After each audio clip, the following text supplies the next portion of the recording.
If you've ever felt like the universe was rigged against you before you even got started, this is the story you need to hear today. Welcome back to The Word, where faith comes alive and truth hits home.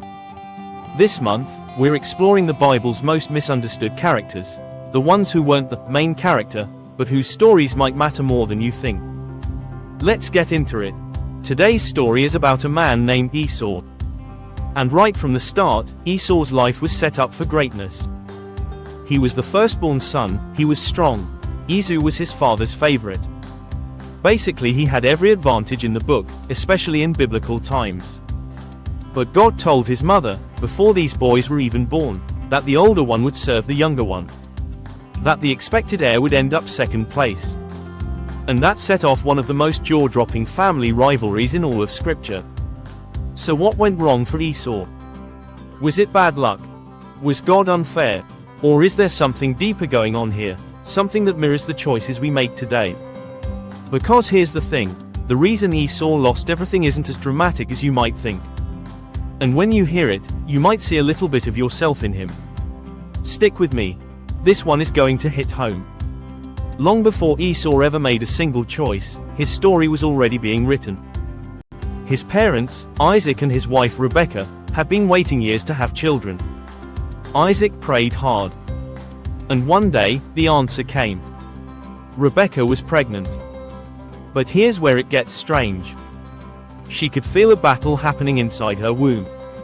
Two babies kicking, pushing, fighting, before they even entered the world. She asked God what was going on. And God answered her in Genesis chapter 25 verse 23, "Two nations are in your womb. One people will be stronger than the other, and the older will serve the younger." Genesis chapter 25 verse 23, let that sink in. Before these boys took their first breath, God had already spoken over their lives. The first baby came out covered in red hair, like he was wearing a little fur coat. They called him Esau, which means hairy. The second came out gripping his brother's heel.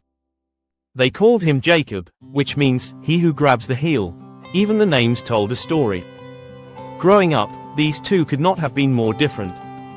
Esau was the guy everyone noticed when he walked in the room. Big, strong, a hunter. A man of the outdoors. He'd go out, chase down game, come back smelling like the wild, and his dad Isaac absolutely loved him for it. Jacob was quieter. Stayed close to home. More of a thinker than a fighter. He watched. He listened. He planned. Not flashy, but sharp. And their parents? Each had a favorite. Isaac loved Esau. Rebekah favored Jacob. That kind of split can poison a family, and in this case, it did. Sound familiar? Maybe you grew up in a home where the playing field wasn't level. Where someone else got the praise, the attention, the opportunities, and you were always the afterthought. Or maybe you were the Esau, the one everyone expected great things from, but somehow things still fell apart. Either way, this story is for you. Here's something you need to understand about the culture back then. Being the firstborn son was a massive deal. It wasn't just about getting more stuff when your dad died, though yes, the firstborn got a double share of the inheritance. It was also about something called the patriarchal blessing. A spiritual legacy passed down from father to son. This blessing carried the promises God made to Abraham, that through his descendants, all nations of the earth would be blessed. It was sacred. It was priceless. Esau had that. By right of birth, that blessing was his. And he traded it for soup. No, I'm not joking. One day, Esau came home from a long, failed hunt. The sun was brutal. He was starving. And Jacob, because Jacob was always watching, always waiting, had a pot of lentil stew going. Esau said, "Give me some of that red stuff. I'm dying here." And Jacob, cool as you like, said, "Sure. Sell me your birthright first." Now any reasonable person would have said, "Absolutely not. Come on, Jacob, stop playing." But Esau was at the end of his rope. He was thinking in the moment. He said, "What good is a birthright if I'm dead from hunger?" "Fine. Take it." Jacob made him swear it on the spot. And Esau did. He ate and drank, and rose and went his way. Thus Esau despised his birthright. Genesis chapter 25 verse 34. That word, despised, is brutal. It doesn't say he forgot it. It doesn't say he was tricked. It says he despised it. He treated something sacred like it was nothing. This is where we need to pause and ask ourselves a real question. What are we giving up for short-term comfort? How many times have we traded something that would matter in 10 years for something that feels good right now? A relationship, a goal, a calling, a principle. We tell ourselves, I'll deal with it later, or, it's not that serious. But sometimes, those small choices are the moment everything changes. And we don't even feel it when it happens. If this is speaking to you so far, make sure you don't miss what's coming next. Might be a good time to tap that bell too. Years later, Isaac was old. His eyes had gone dim. He knew his time was coming, so he called Esau in and said, "Go hunt something for me. Make me the meal I love. And when you come back, I'll give you my blessing before I die." But Rebekah overheard everything. And she ran to Jacob. Here's where the story gets messy, because what came next wasn't clean, and it wasn't good. Rebekah told Jacob to pretend to be Esau. She cooked up the meal herself. She dressed Jacob in Esau's clothes. She put goatskin on his hands so he'd feel hairy. And she sent him in to trick their blind, dying father. Jacob walked in and lied to Isaac's face. "I'm Esau," he said. Isaac was confused. He touched Jacob's hands. "The voice is Jacob's," he said, "but the hands are Esau's." He asked again, "Are you really my son Esau?" And Jacob said, "I am." And Isaac believed him. He gave Jacob the blessing meant for his firstborn.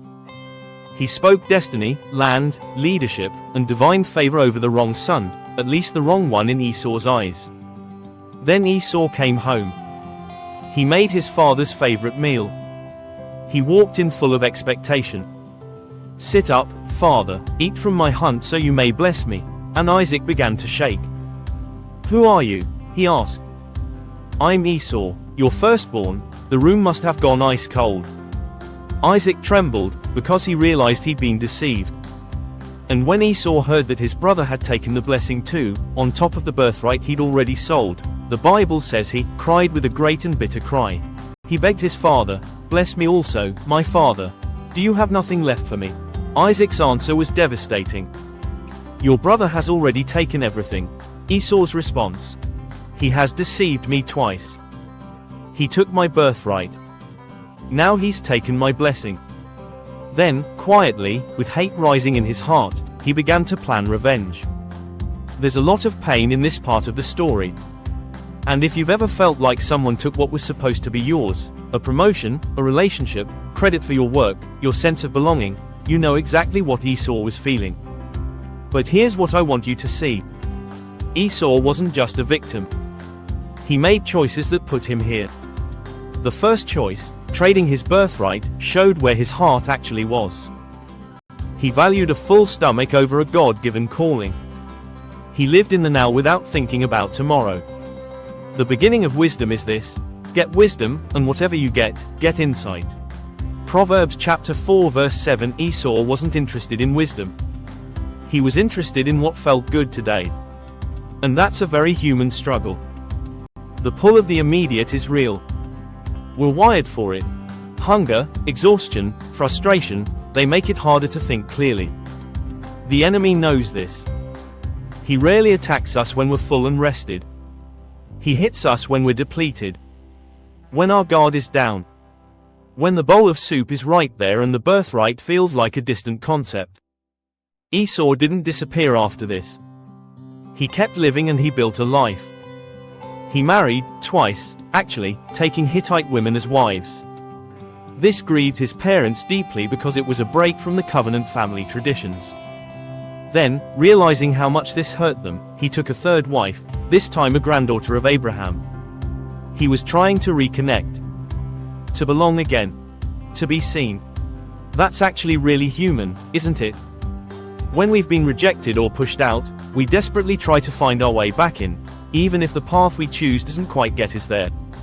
Over time, Esau moved his family to the mountainous region of Seir, what later became known as Edom. His descendants became a powerful nation. The Bible lists their kings, their chiefs, their territories in Genesis chapter 36. The man God called, hated, built a nation. That's not nothing. Decades passed. Jacob, who had fled after stealing the blessing, was finally coming back to Canaan. He heard that Esau was coming to meet him with 400 men. Jacob was terrified. He thought, this is it. He's finally going to kill me. He prepared gifts and he prayed. He split his family into groups hoping to save some of them if Esau attacked. But something had happened to Esau in all those years. Time has a way of doing that. When he finally saw his brother, the man who had robbed him not once, but twice, instead of drawing a weapon, he ran to him. He embraced him, he kissed him. And they both wept. Jacob offered him gifts. Esau said, I have enough, brother, keep what is yours. The man who once swore revenge said, I have enough. That is not a small thing. That is a changed man, a healed man. Esau didn't do it perfectly. He felt the anger. He had every right to be bitter. But in the end, he let it go. And that moment of forgiveness became one of the most powerful scenes in the entire Bible. So, what do we do with Esau's story? Was God unfair? Did Esau ever have a chance? Here's what I believe. God didn't hate Esau the person. The word hate in that context was about divine selection, choosing one nation's path over another. Esau still prospered. His descendants still rose. God still worked in his life. The hate wasn't personal, it was purposeful.